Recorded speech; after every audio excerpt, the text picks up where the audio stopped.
السلام علیکم سامعین، 7 شعبان المعظم اور 6 فروری ہے۔ خبر کا عنوان ہے اہل ہند کے ساتھ نہایت بے شرمی والا رویہ۔ آپ کو پتہ ہے کہ ہندوستان کے 100 سے زیادہ لوگوں کو امریکہ نے بھارت چھڑوایا ہے، فوج کے جہاز سے چھڑوایا ہے۔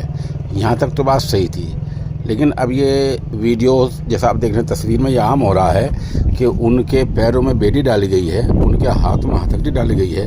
تو آخر اس کی اجازت کون دے رہا ہے؟ آپ امریکہ میں اگر یہ ناجائز طریقے سے رہ رہے تھے تو امریکہ کی سرحدوں میں ایسا کرنے کا غالباً آپ کو اختیار تھا، لیکن امریکہ کی حدوں سے باہر نکل کر ان کے پیروں میں بیڑی ڈالنا اور ہتھکڑی پہنانا، یہ تو انسانیت کے خلاف ہے۔ المیہ یہ ہے کہ ہماری سرکار نے ابھی تک زوردار طریقے سے اس ناروا رویے کے خلاف آواز نہیں اٹھائی ہے۔